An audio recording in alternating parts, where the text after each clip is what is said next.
My name is Daniel, and for as long as I can remember, my life revolved around my faith. I was raised in a loving Mormon family, and the teachings of the Church of Jesus Christ of Latter-day Saints became my foundation. Every Sunday, I would sit with my family in the pews, listening intently to the lessons about righteousness, good works, and the path to eternal life. These principles were my guiding light, shaping how I lived, how I treated others, and how I envisioned the afterlife. I devoted myself to my faith.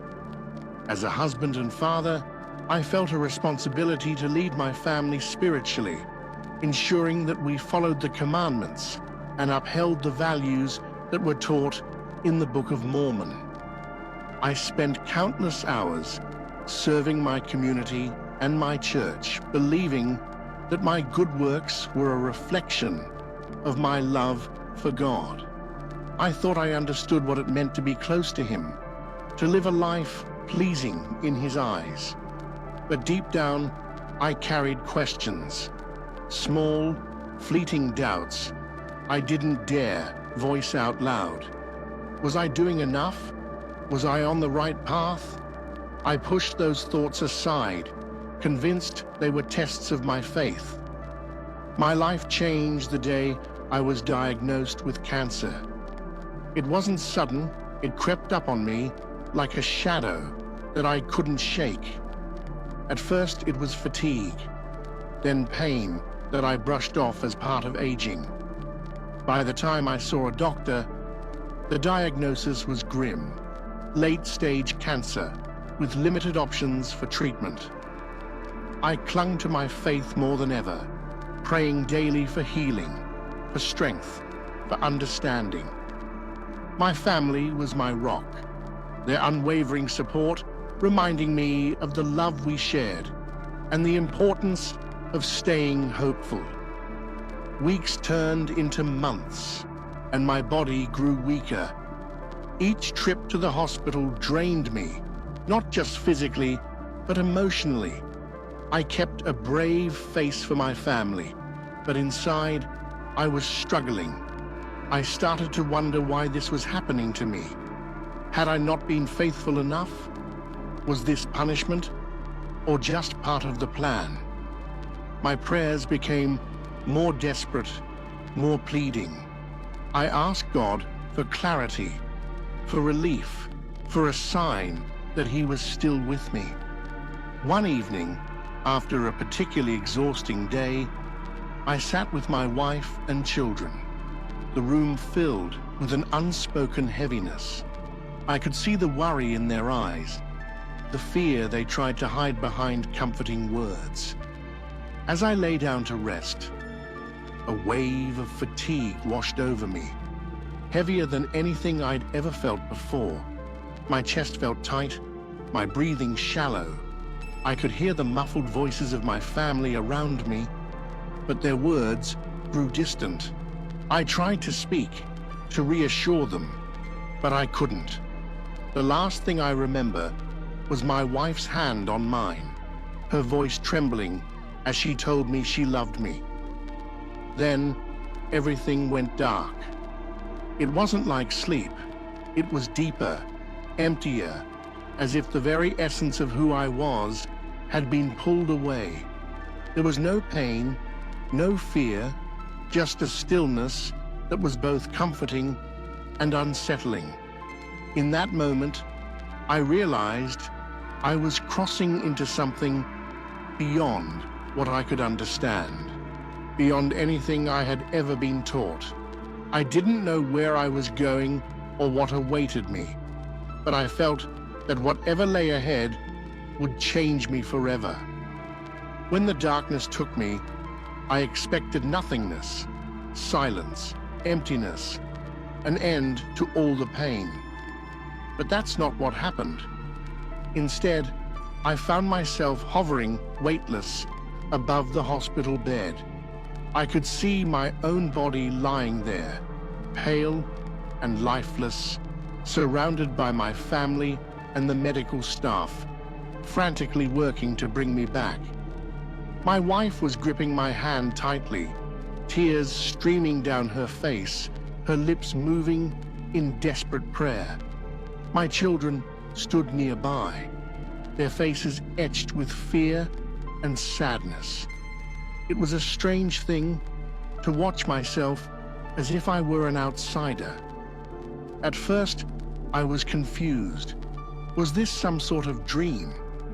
But the clarity of the scene, the vividness of every detail, told me it was something far more real. I could see the wrinkles in the sheets, the reflection of the fluorescent lights on the floor, even the way the monitor displayed a flat line. And yet, despite the chaos, I felt calm, almost serene.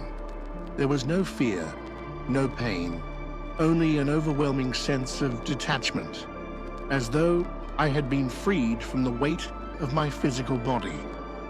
I tried to speak, to reach out to my wife, to tell her I was still there, but no sound came from my lips. I didn't even have lips, at least not in the way I understood them. I realized then that I wasn't bound by my physical form anymore. I was something else entirely, something formless yet aware. I watched as the doctors worked tirelessly, as my family prayed through their tears, and I felt a pang of sadness for them. I wanted to tell them I wasn't gone, not really, but I didn't know how. Then I noticed it, a light, unlike anything I had ever seen. It wasn't the kind of light you'd find in the physical world. It wasn't just bright, it was alive, radiating warmth and love that seemed to envelop everything it touched. It wasn't harsh or blinding, but inviting, like a gentle sunrise after a long, cold night. It seemed to emanate from somewhere far away, yet I felt its presence all around me. As I focused on the light, I began to hear something, a voice, though not a voice in the traditional sense. It wasn't speaking words, yet I understood it perfectly. It was calling me, not with force, but with an undeniable pull, as if it had been waiting for me all along. There was something deeply familiar about it, something that resonated with the very core of who I was. I couldn't explain it, but it felt as though this light knew me, truly knew me, in a way no one else ever had. At first, I hesitated.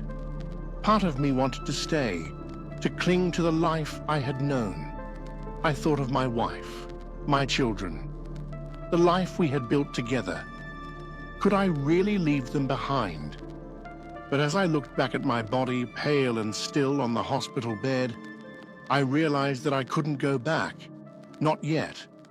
There was no going back until I understood what was happening to me. The light grew brighter, its pull stronger, and I found myself drawn toward it. I resisted at first, out of fear and uncertainty, but the warmth and peace it radiated were impossible to ignore. It wasn't just a light, it was a presence, one that seemed to envelop me with love and understanding. Every fear, every doubt, every question I had carried in life seemed to fade away as I moved closer to it. The light wasn't just calling me, it was welcoming me, as if I were returning to a place I had always belonged. I took a step toward it, or at least what felt like a step. In this state, movement was different. It wasn't physical. It was more like an intention, a thought that propelled me forward. The closer I got, the more I felt the weight of my earthly struggles lifting, the pain of my illness, the doubts that had plagued my faith, the fear of death. They all seemed to dissolve in the presence of this light. As I crossed the threshold, Fully engulfed by the radiance, I felt an overwhelming sense of peace, unlike anything I had ever known. It was as if every burden I had ever carried was lifted, leaving only a sense of love and acceptance. For the first time in my life, I felt whole. I didn't know where I was or what lay ahead, but I knew that whatever it was, it would change me forever. And then, in the midst of this peace, I sensed it, a presence, distinct yet inseparable from the light. It was powerful, compassionate, and utterly holy. It wasn't just something to be felt. It was someone. I knew without a doubt that I was about to meet someone extraordinary, someone who would answer the questions I hadn't even realized I was asking. The light seemed to intensify, wrapping around me like an embrace, as if to prepare me for what was to come. When I stepped fully into the light, I was enveloped by a presence so profound, so overwhelming, that it was difficult to comprehend. It wasn't just light, it was alive, pulsating with love, truth, and authority. I felt seen, completely known, in a way that was both comforting and unsettling. There was no hiding, no pretenses, just raw, unfiltered reality. And then, from within this radiant presence, I saw him. Jesus stood before me. At first, I wasn't sure what I was seeing. He didn't fit the image I had grown up with. Paintings of a serene figure with flowing hair and a distant gaze. No, this was different. He radiated a power and authority that was impossible to ignore. Yet his eyes were filled with a compassion so deep, it pierced through every barrier I had built around my heart. He looked at me, not at my appearance, not at my actions, but at my soul. It was as if he had known me my entire life, even the parts I tried to keep hidden. "Daniel," he said, and his voice wasn't just a sound, it was an experience. It resonated within me, echoing through every fiber of my being. "You've been searching for me, even when you didn't realize it." I froze, unsure how to respond. Searching for him? I had spent my entire life dedicated to the teachings of the Church of Jesus Christ of Latter-day Saints. I had followed the commandments, served in leadership roles, and strived to live a life of righteousness. I had done everything I was supposed to do, yet here he was, standing before me, suggesting that all of it had been leading to this moment. "You've always believed in hard work, Daniel," Jesus continued, his voice gentle but firm. "You've tried to earn your way to God, thinking that if you could just do enough, be enough, you would find peace. But salvation isn't something you can earn. It's a gift." His words hit me like a wave. I had been taught that salvation required effort, a life of obedience, service, and good works. Yet here was Jesus, telling me that it was a gift freely given through grace. It was a concept I had struggled with whenever I encountered it in conversations with Christians. It seemed too simple, too easy. But standing here, in his presence, I couldn't deny the truth of what he was saying. "But I've tried to follow the commandments," I said, finally finding my voice. "I've lived a good life. Isn't that what God wants?" Jesus smiled, a smile filled with both love and understanding. "Your efforts matter, Daniel, but not in the way you think. Good works are a response to my love, not a requirement to earn it. I died for you, so that you wouldn't have to carry the burden of trying to save yourself." As he spoke, images, began to fill my mind. Visions, vivid and undeniable. I saw his life, his teachings, his miracles. I saw him kneeling in the garden, praying with such intensity that drops of blood fell from his forehead. I saw him carrying the cross, his body beaten and broken, yet his eyes filled with determination and love. And then I saw him on that cross, his arms stretched wide as if to embrace the entire world. "It is finished," he said, and I felt the weight of those words deep in my soul. "It was for you, Daniel," Jesus said, his voice breaking through the visions. "All of it, my life, my death, my resurrection. It was all for you." Tears streamed down my face as I struggled to process what I was seeing and hearing. I had always believed in Jesus, but only as a prophet, a great teacher, and an example of righteousness. I had never truly understood him as my Savior, as the Son of God who gave his life so that I could live. "But what about everything I've been taught?" I asked, my voice trembling. "What about the teachings of my church, the focus on works, on becoming perfect?" "Perfection is not something you can achieve on your own," Jesus said, his eyes never leaving mine. "It's something you receive through me. I am the way, the truth, and the life. No one comes to the Father except through me." Those words cut through me like a blade. I had heard them before, but I had always dismissed them as incompatible with what I believed. Now hearing them directly from Jesus, I couldn't deny their power. It was as if a veil had been lifted, revealing a truth that had been there all along, waiting for me to see it. "You have a purpose, Daniel," Jesus continued. "You've been given this experience for a reason. The truth isn't meant to be kept hidden. It's meant to be shared." I nodded, though I wasn't entirely sure how I could ever put what I was experiencing into words. How could I explain this to my family, my church, my community? How could I tell them that everything I thought I knew was incomplete, that I had encountered a truth far greater than anything I had ever imagined? "Trust me," Jesus said, as if he could read my thoughts. "I will give you the strength and the words. All I ask is that you follow me." For the first time in my life, I felt what it truly meant to surrender, to let go of my own efforts, my own understanding, and place my trust completely in him. It wasn't easy. Letting go never is. But it felt right.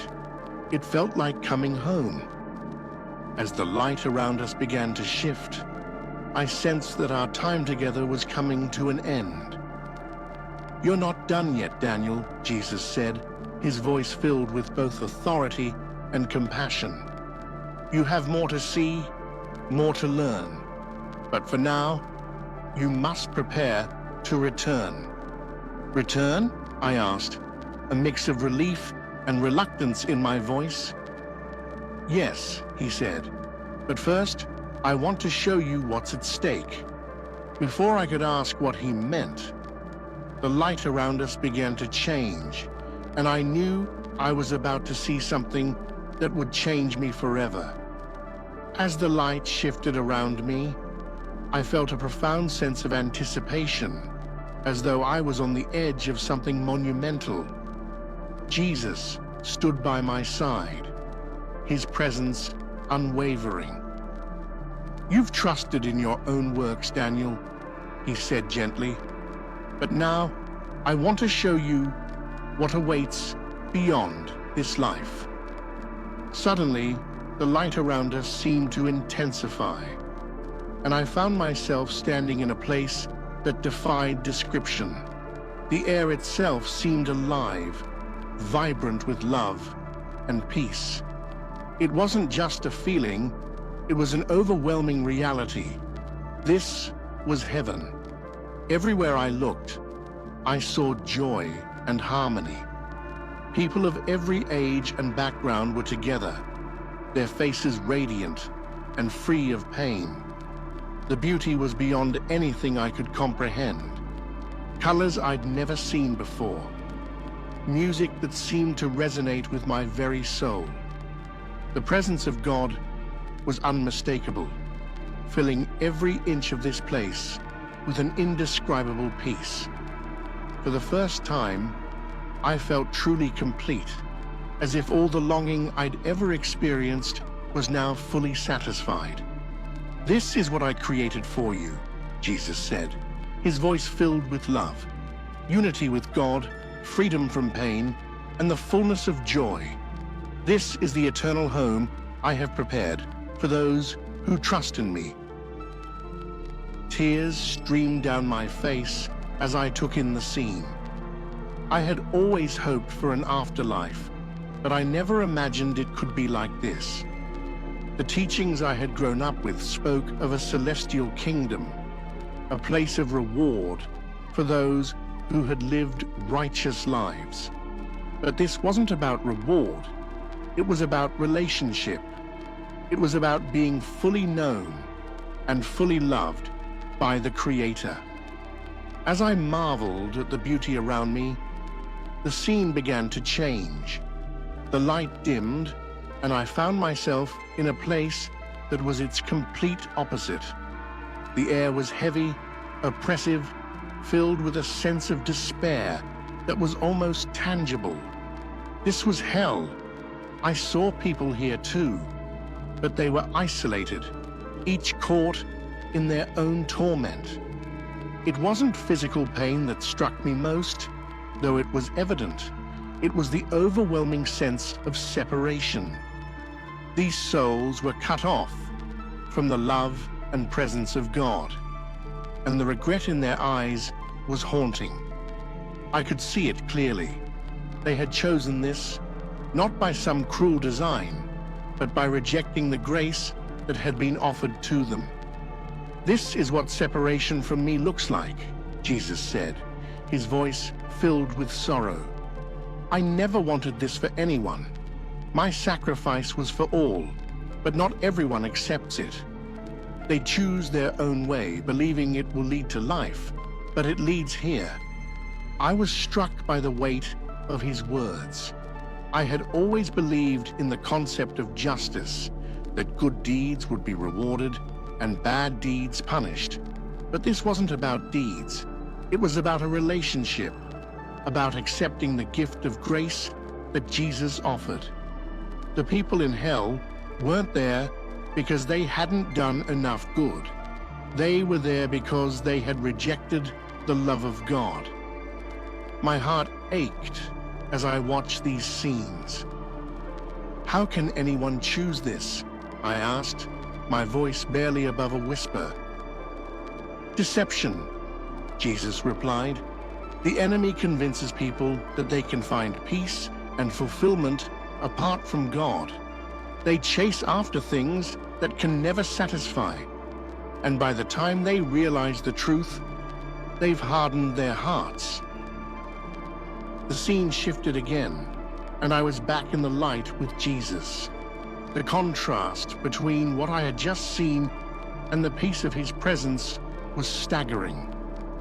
I felt an overwhelming gratitude that I was here, that I had been given this chance to see the truth.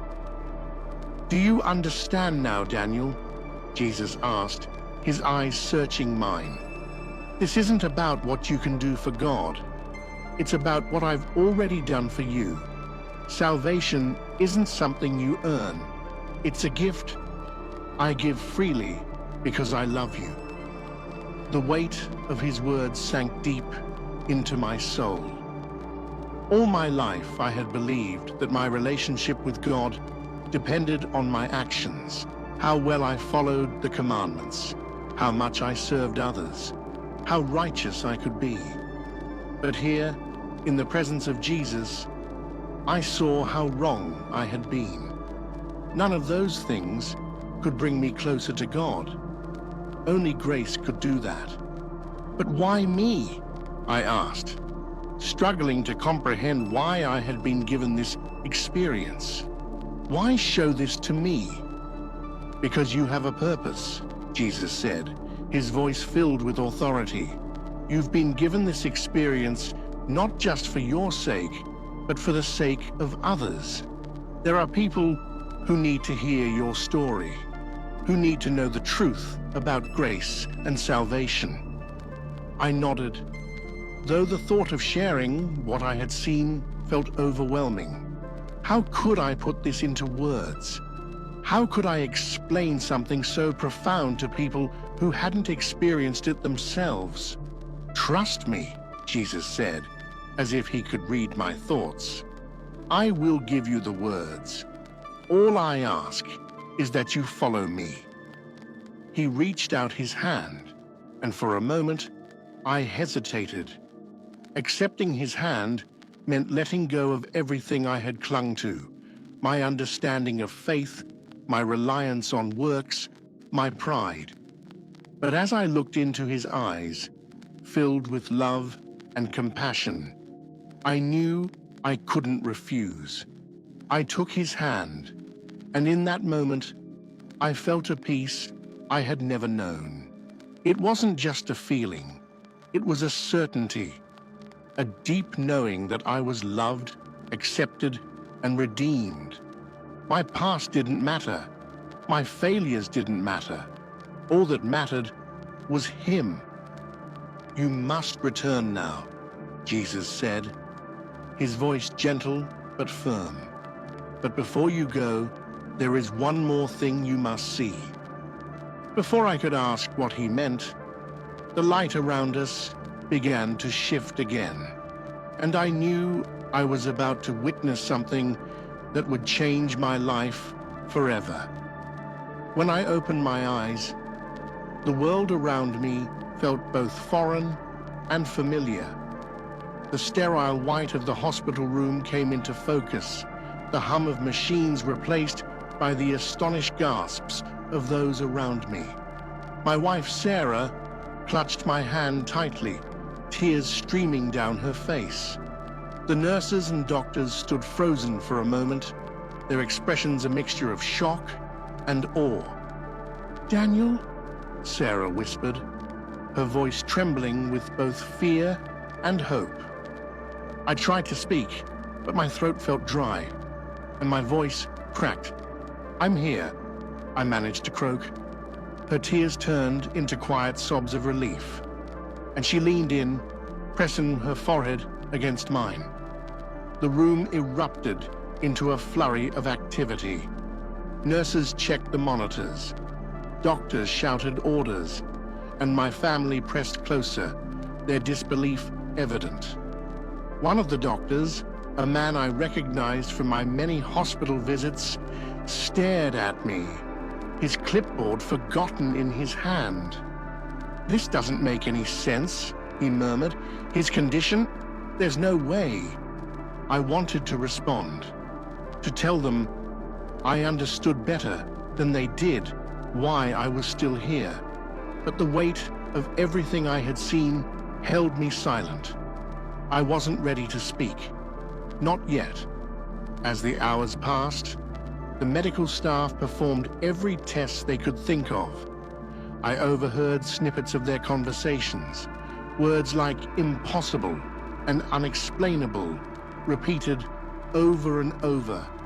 When the results came back, the disbelief only grew. The cancer that had ravaged my body for years was gone, completely, not in remission, not reduced, gone.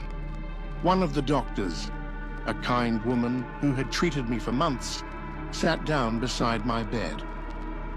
"Daniel, I don't know how to explain this, but you're healthy.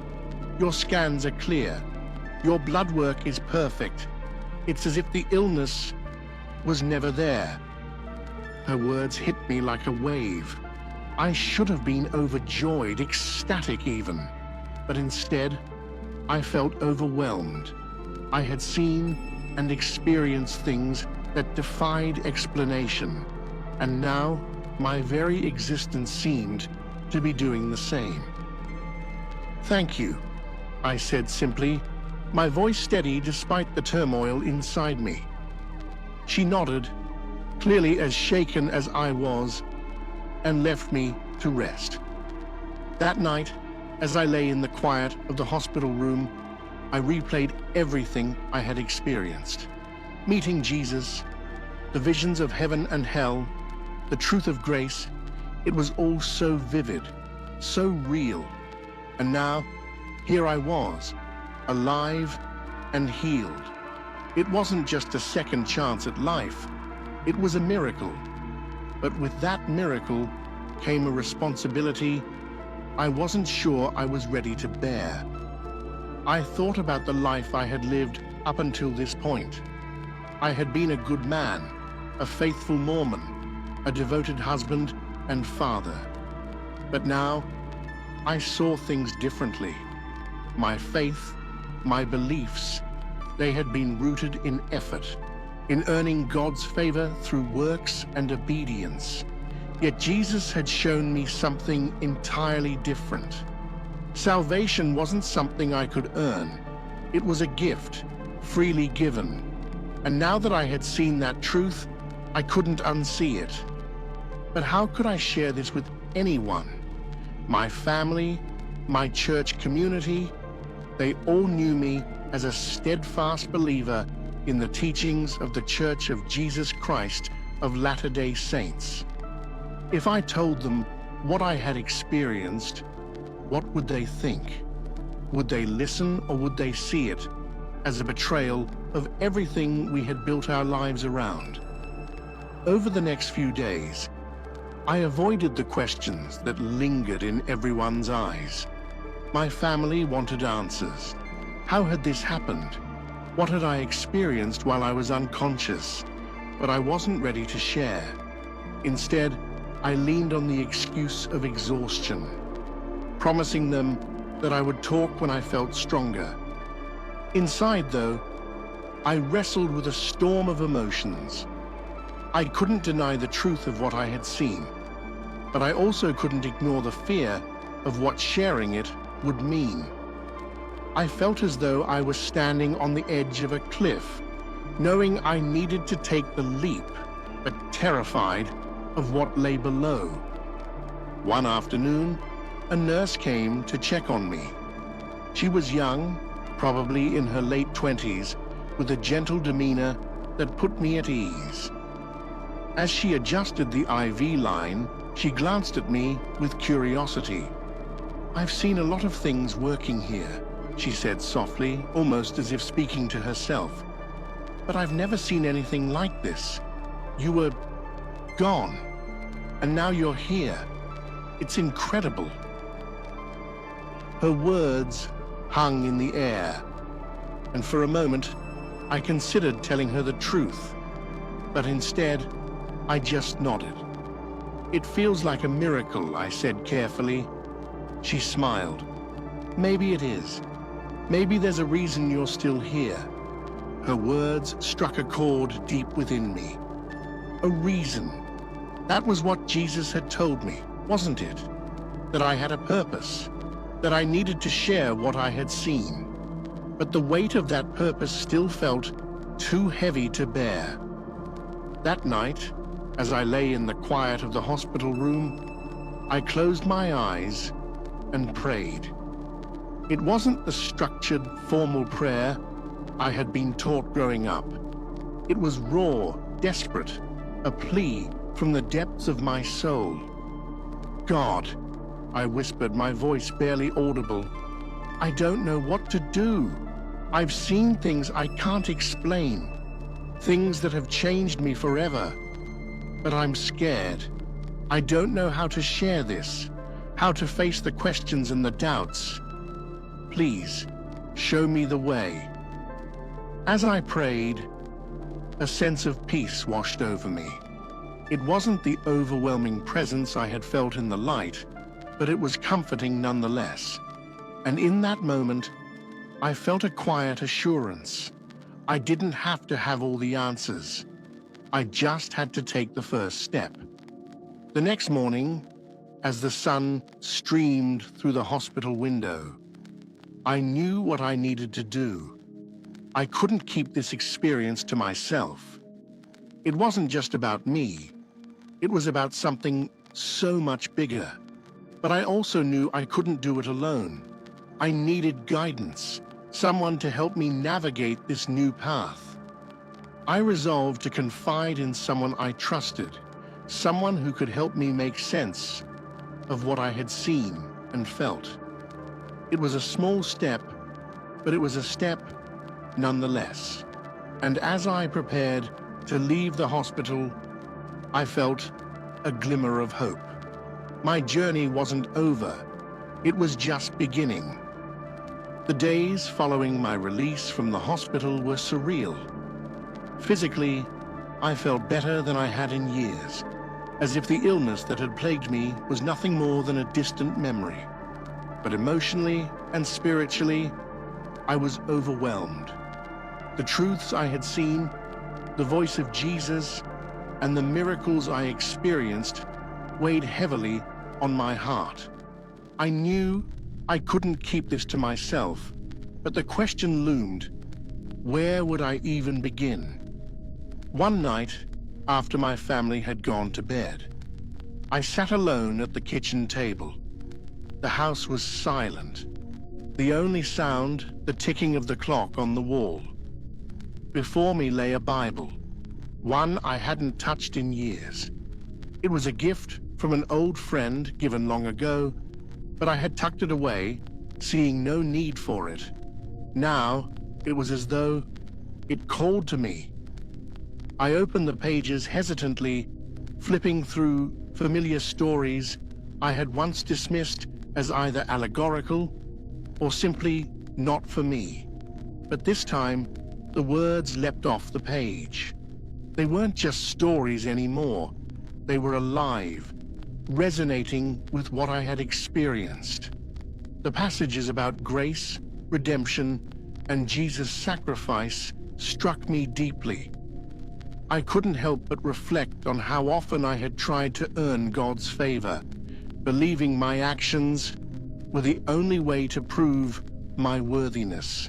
But Jesus had shown me that salvation was a gift, freely given. That night, I read for hours. The more I read, the more clarity I felt. The Bible wasn't just another book. It was speaking directly to me, affirming everything Jesus had revealed during my near-death experience. I finally closed it, my heart pounding with a mixture of excitement and trepidation. The truth was undeniable, but sharing it was another matter entirely. The next day, I decided to take the first step. I called my closest friend Jacob, someone I trusted implicitly. Jacob was a fellow member of my church, a man of deep faith, but I knew what I was about to share would challenge even him. We met at a quiet park near my home. As we sat on a bench overlooking the lake, I struggled to find the right words. "Jacob," I began, my voice shaky, "I need to tell you something that happened to me." He listened intently as I recounted everything. The visions, the encounter with Jesus, the overwhelming truth of grace.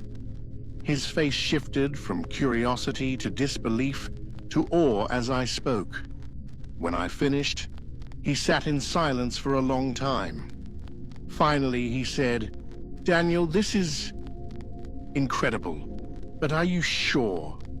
I mean, this goes against so much of what we've believed." "I'm sure," I said firmly. "I've never been more certain of anything in my life." Jacob nodded slowly. "Then maybe this is something you're supposed to share. People need to hear this." Encouraged by Jacob's response, I began opening up to others. My wife, Sarah, had been supportive but hesitant to press me for details. When I finally told her everything, tears streamed down her face. I always knew there was more to faith than just rules and works, she said softly. Maybe God is using you to show us what that is. From there, I shared my story with a few close friends and family members. Reactions varied. Some were moved to tears, while others seemed skeptical, unsure of how to reconcile my experience with their own beliefs. But no one outright dismissed me, and that gave me the courage to keep going. The real turning point came when I was invited to speak at a small gathering, hosted by a mutual friend of Jacob's. It was a group of about 20 people, most of whom were also members of our church. Standing before them, I felt a familiar pang of nervousness. What if they thought I was crazy? What if they rejected everything I had to say? I began by sharing my battle with illness, something many of them already knew. Then I told them about the night I died.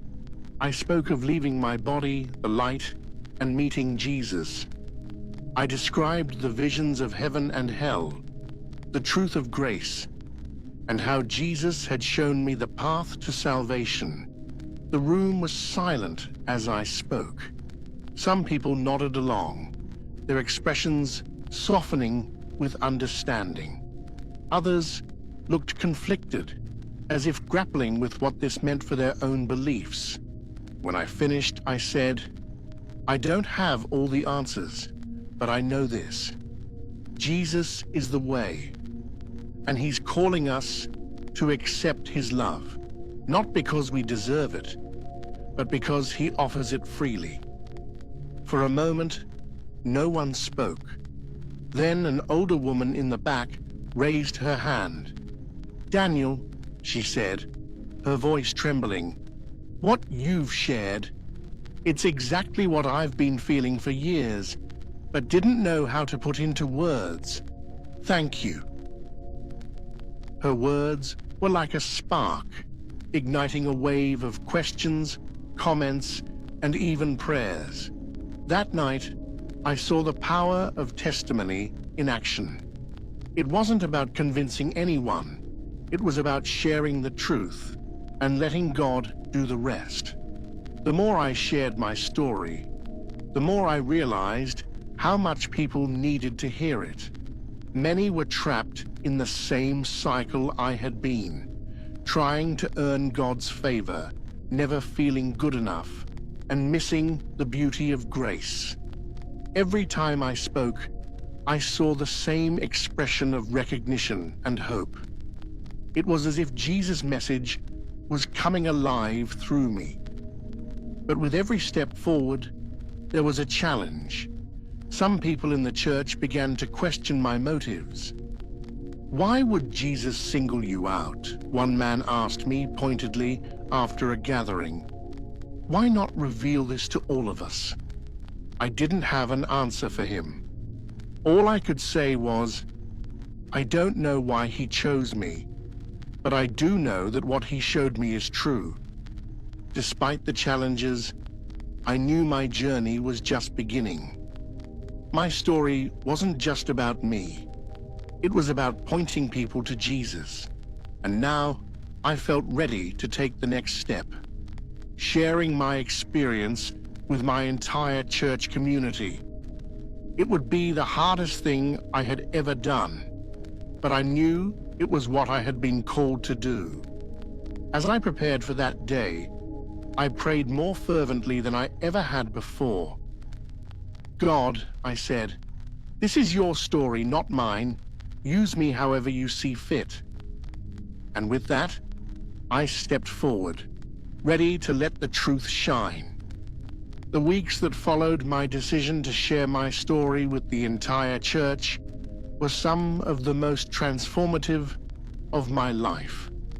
Standing in front of a packed congregation, I told them everything about my illness, the moment I left my body, the encounter with Jesus, and the miracle of my healing. My voice trembled as I spoke, but I felt the strength of the truth behind my words. At first, there was silence. The kind of silence that makes you wonder if you've made the biggest mistake of your life. Then one by one, people began to respond. Some nodded in agreement, others wiped tears from their eyes. A few approached me afterward, thanking me for my courage and sharing how they had always struggled with similar doubts. For the first time, I felt the magnitude of what it meant to truly embrace grace. It wasn't about being perfect, earning God's favor, or following a strict set of rules. It was about accepting the love and sacrifice of Jesus Christ. This realization changed everything for me. In the days that followed, I received countless messages from people in the congregation. Some wanted to hear more about my experience, while others expressed how my testimony had reignited their faith. Yet not everyone was supportive. A few members of the church questioned my motives, accusing me of spreading confusion or stepping away from the core teachings of the church. It hurt, but I knew this journey wouldn't be without challenges. One particularly emotional moment came when my mother pulled me aside after a family dinner. She had been quiet throughout the meal, and I could sense she was struggling to find the right words. Finally, she said, "Daniel, I don't know if I fully understand everything you've been through, but I can see the change in you. It's undeniable." Her support meant more to me than I could express, and it gave me the encouragement to keep going. With time, I began to speak to larger audiences. Churches from neighboring towns invited me to share my story. Each time I stood before a new group, I felt a mix of nervousness and purpose. The reactions were always varied.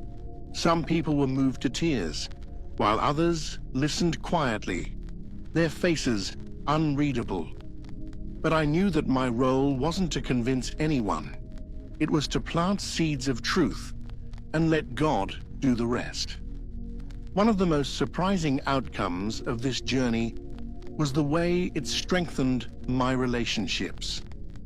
My wife, who had always been my biggest supporter, told me she felt like she was seeing a new side of me, one that was more open, vulnerable, and full of hope. My children, too, began asking questions about Jesus and the Bible, leading to family discussions that were deeper and more meaningful than anything we'd ever had before. But not all conversations were easy. Some longtime friends distanced themselves, struggling to reconcile the person they once knew with the man I had become. One close friend even told me, "Daniel, it feels like you're trying to change everything we've ever believed." I responded as honestly as I could. "I'm not trying to change anything. I'm just sharing what I've experienced and what I now know to be true." As I continued to share my story, I began to notice something remarkable. People who had never set foot in a church before started attending services, curious about the man who claimed to have met Jesus and lived to tell about it. Some of them stayed, finding faith for the first time in their lives. It was a humbling reminder that God was using me, flaws and all, to reach others. One of the most poignant moments of my journey came during a Quanda session after a speaking event. A young man in the audience raised his hand and asked, "Daniel, if you could go back and undo everything that happened, skip the illness, the suffering, and the near-death experience, would you?" I paused, the weight of the question sinking in. Then I said, no, because through it all, I found the truth. And that truth has given me a peace and purpose I never knew before. I wouldn't trade that for anything.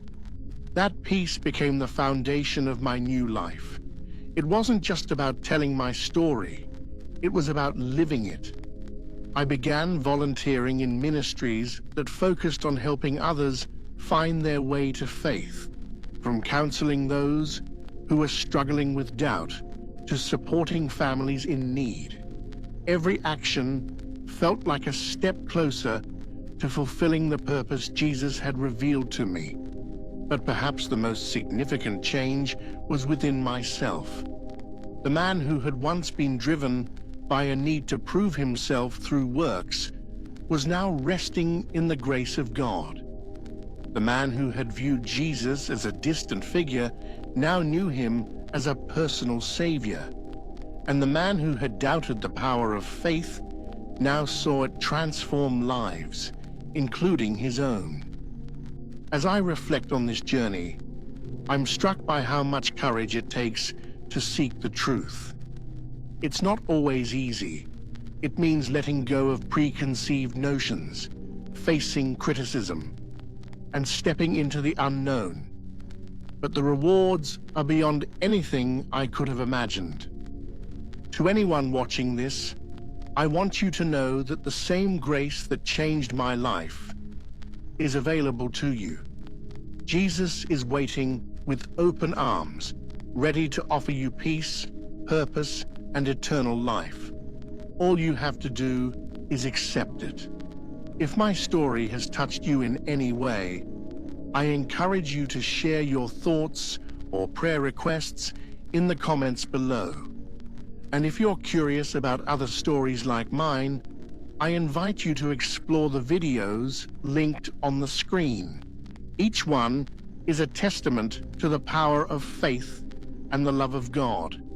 Thank you for joining me on this journey.